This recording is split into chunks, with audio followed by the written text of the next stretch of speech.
Test 5. Section 1. You will hear a conversation between a psychiatrist in the medical centre of the college and a new student. First, you have some time to look at questions 1 to 4.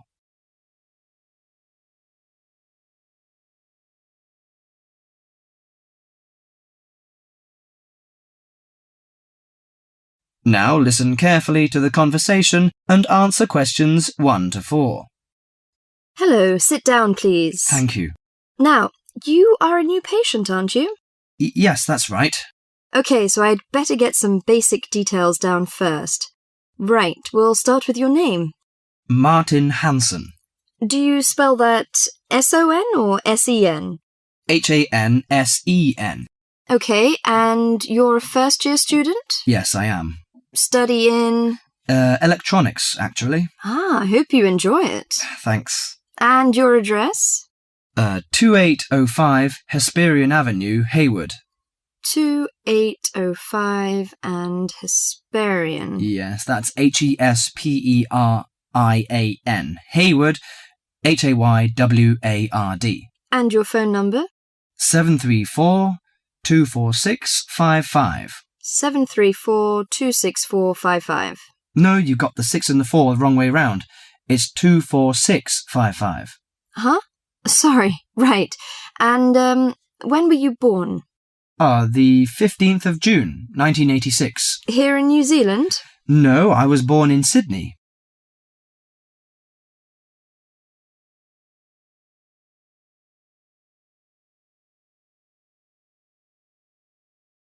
Before you hear the rest of the conversation, you have some time to look at questions 5 to 10.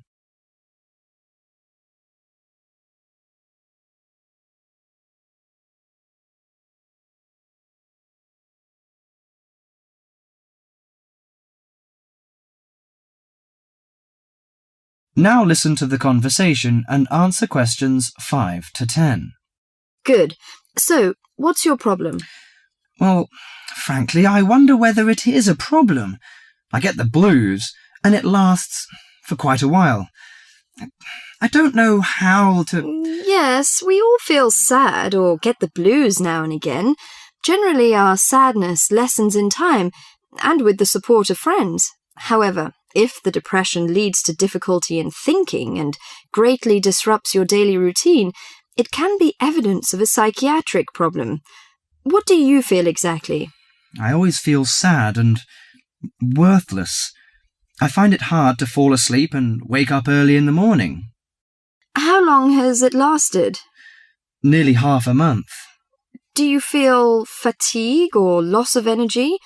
Or you may have lost interest or pleasure in usual activities? Yes, sometimes. At first I thought I could overcome it by myself, but I failed. I'm so glad that you came here. It seems that you are suffering mild depression from your symptoms. Depression? Yes, I feel depressed sometimes.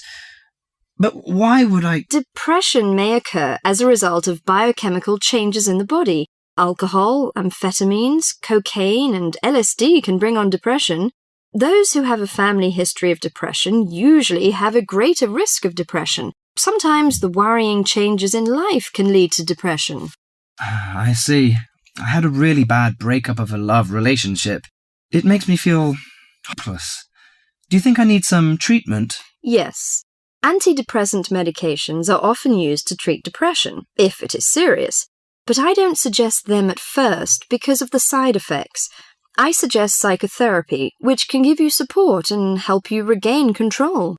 So do I need to come here every day? No, I will arrange counselling sessions for you, which will last 12 to 20 weeks. You come here once or twice each week. The psychotherapy is directed at helping you gain insight and understanding about events in your life, which may have contributed to your depression. With growing insight, you can often learn more effective ways of coping with your feelings and changing your behaviour. What can I do to take care of myself? Well, at first you should do some physical exercises on a regular basis, at least 3 times a week.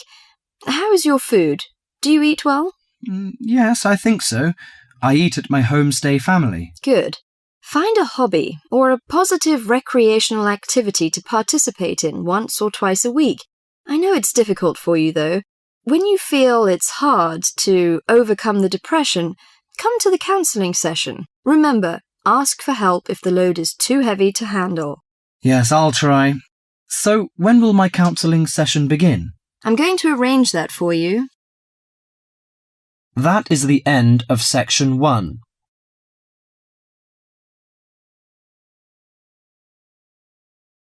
You now have half a minute to check your answers.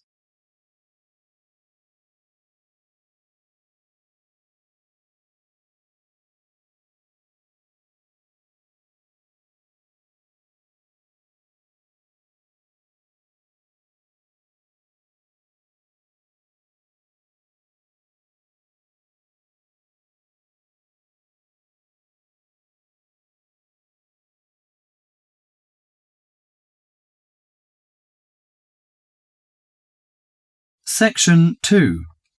In this section, you'll hear an introduction about ancient architectures. First, you have some time to look at questions 11 to 20.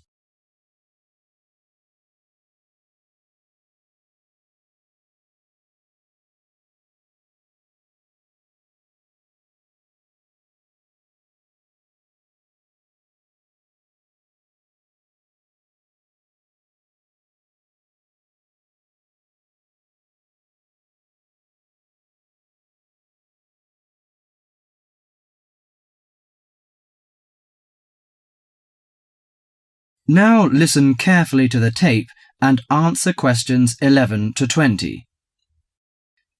The architecture of the ancients often reflects the ideas and beliefs of that time. Some of the ancient structures can give us a glimpse into the minds of the people who built them. Now, Professor Francis is going to talk to us about ancient architecture. No story is more interesting or impressive than the story of architecture, and in particular the activities of human beings in the art of building. Let's have a look at this in some detail. Did you ever visit the pyramids? Look at this picture, please. The pyramids in Egypt are true wonders of the ancient world. Khufu's pyramid is a stunning 138-metre-high mass of 2.3 million stones, each weighing about 2.5 tons. It was built to geometrical perfection over 4,500 years ago, with simple stone and copper tools. It was so far advanced that some have suggested it was designed by aliens. Actually, there is an astronomical significance to the perfect precision of the pyramids. By using 2 stars that circle the sky polar point, Egyptian astronomers were able to arrange the pyramids due north. This was done because they believed the king's afterlife and the stars were closely related. They believed their pharaoh, that is, their king, had been transformed into another living being, a light in the sky in contrast to the darkness of death. Okay, now let's look at another picture. On this picture is Athens' ancient Parthenon. It is an immense columned temple, built almost entirely of marble. Athens' ancient Parthenon is a perfect model of classic Greek architecture. It was built to honour Athena, the goddess of wisdom. Therefore, it includes the ideals of logic and reason in its design. Built in the 5th century BC, the Parthenon is made up of almost 140 columns. The Greeks associated the columns with the virtues of a human being: strong, orderly, proud, and beautiful. The height and width of the Parthenon are designed with the rational logic of geometry. The upper diameter of each column is a bit narrower than its base. It bulges slightly in the middle and slants inward. This kind of optical illusion makes the columns appear more graceful and thus more beautiful. The Parthenon also symbolizes democracy. Each column supports the entire structure, just as each person contributes to the government. It symbolizes that Athens' government is democratic. Finally, I am going to introduce the Roman Colosseum, a large oval structure for public sports events, entertainment, or assemblies. The Roman Colosseum displays the practical nature and political thinking of Romans. The Colosseum was built in 80 AD, when, throughout its vast empire, Romans' population and wealth were growing. It was necessary for politicians to entertain the people in return for their support. Gladiators would battle wild animals, and even one another in order to entertain the bloodthirsty crowds.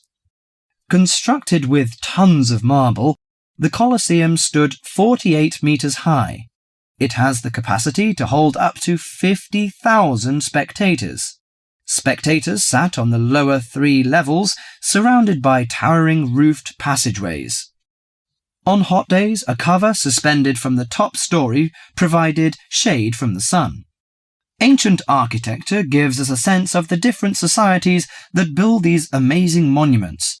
Through it, we can imagine what life was like when those civilizations were flourishing. That is the end of section 2.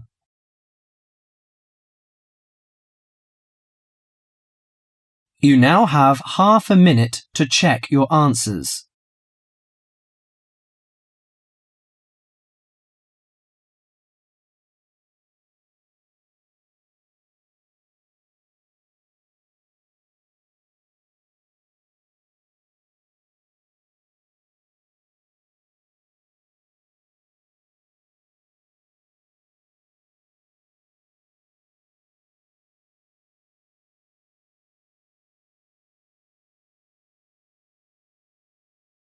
Section 3. In this section, you'll hear an interview on IQ tests. First, you have some time to look at questions 21 to 30.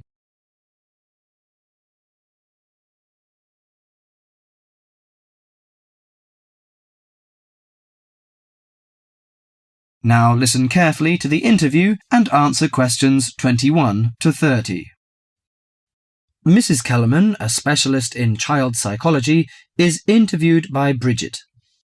Mrs. Kellerman, why is it that some children perform much better than others at school? Obviously, it can't be denied that certain children are brighter than others, but it's not as simple as that.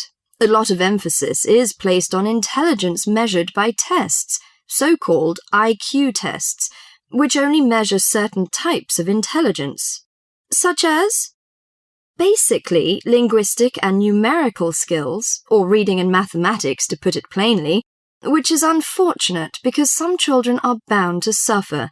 A good example was a friend of mine's son who was kept out of the top class at school because of his average IQ. That's around 100. His father, though he had no idea his son was going to be an architect, always said he was a clever child. Apparently, he was able to picture things in his mind and draw accurately at a very early age. The point is that his university life might not have been so difficult if his ability had been recognized sooner. What you're saying, then, is that some children have abilities that are not easy to measure, that aren't appreciated by many schools. Precisely. And if these schools are not spotted sufficiently early, they cannot be developed. That's why, in my view, there are so many unhappy adults in the world. They are not doing the things they are best at. What are those other kinds of intelligence? How can we recognize them in our children? Well, take musical talent. Many children never get the chance to learn to play an instrument, but while they might not become great artists or composers, they may get a lot of pleasure and satisfaction. Musically gifted children are fascinated by all kinds of sounds, car horns, animal noises, and so on, and they can easily recognize tunes and sing them in key. How can a parent encourage them? Sing to them and teach them new songs. Buy a piano or even a cheap instrument such as a recorder.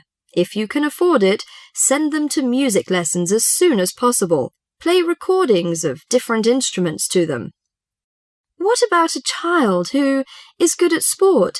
Could that be described as a form of intelligence? Most certainly. We psychologists call it motor or bodily intelligence. These children move gracefully and handle objects skillfully. A child who finds it easy to take things apart and use various tools may well become an engineer with the right encouragement.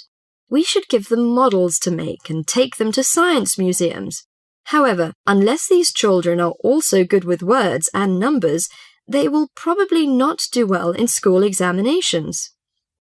Is there anything a parent can do to help in this case?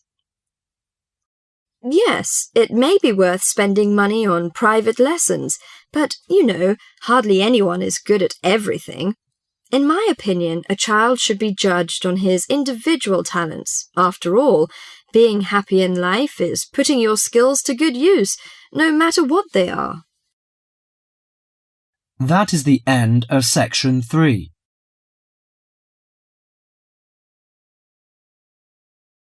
You now have half a minute to check your answers.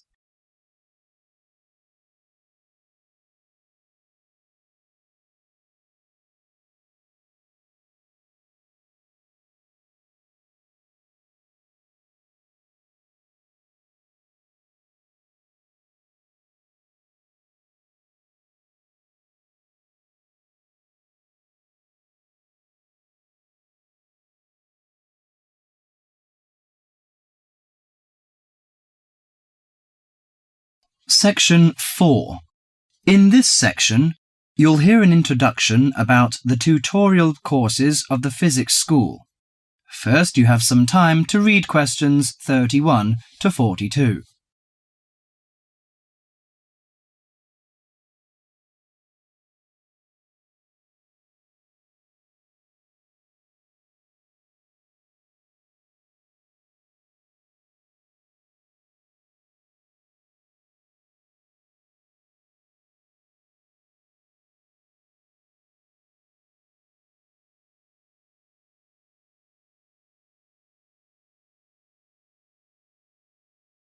Now listen carefully to the tape and answer questions 31 to 42. Welcome to Orientation Week. This is the physics school session, and we'll welcome Professor Smith, the head of the school, to introduce you to the tutorial system. Welcome, Professor Smith. Thank you. You may have noticed life at university is totally different from that of school. For you, tutorials are an important part of the teaching program. Tutors are the primary contact between undergraduate students and the school. A tutor is the student's personal tutor as well as their academic tutor. Tutorials for physics undergraduates consist of 6 students who meet each week with their tutor for at least 50 minutes. For radiographer students, tutorials will normally consist of a group of about 10 students who will meet fortnightly with their tutor for a period of at least 50 minutes. In the first semester, the tutorials are during weeks 1 to 11. For semester 2, they are during weeks 14 to 24. Everybody involved is expected to be present and on time, and the tutor will also be available in week 12 and 25 to discuss problems that arise during revision, but attendance by students is optional. Now I'm going to introduce to you the stages and activities of the tutorials. The induction period is from week 1 to 3. I know that a significant minority of you experience culture shock during your first few months at university, and the important function of this stage is to identify students who are having difficulty integrating into the academic program. In particular, tutors should check your attendance of lectures, tutorials, laboratory sessions, and this sort of things. Tutors also help you tackle work in a systematic and effective manner. Stage 2 begins from the 4th week. Some tutorials of this period are to be devoted to discussion or going over the students' lecture notes, but approximately 50% of tutorial time is to be devoted to coursework. You should finish the weekly homework assignments of 2 hours duration with at least 50% involving written work. At least 8 homework assignments during the year should involve answering problems set on coursework. The written work collected by the tutor should be marked within a week of handing in, and generally the assignments should be graded. The third stage starts from week 8 till the 10th. During this period, math and 4 core physics programs are included. The majority of tutorial time should be devoted to work which support the lecture programs and laboratory work. At least 60% of homework assignments should involve written work. The assignment may involve writing an account of or notes on a specified range of topics. The written work should also be marked and graded. Short oral presentations by students should be included. They are possibly on general physics topics or essays. The last week's personal development planning is a structured and supported process. The primary objective for PDP is to help you to become more independent and confident, self-directed learners and encourage a positive attitude to learning throughout life. It is undertaken by yourselves to reflect upon their own learning, performance and achievement, and to plan for their personal, educational and career development. Finally, if without evidence of good reason you miss more than 2 sessions during a semester, or if the tutor is not satisfied with your progress, the matter must be immediately referred to the program director, who will normally issue formal warning, verbal and written. This will inform you that your place at university is under threat of withdrawal if no improvement is made. That is the end of section 4.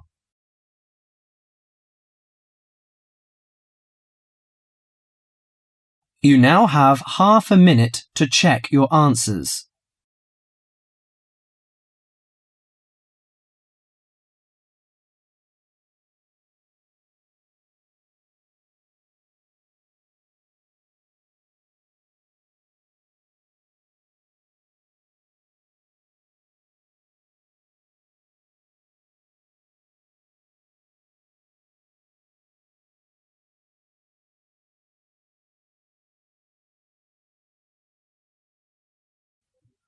That is the end of the listening test.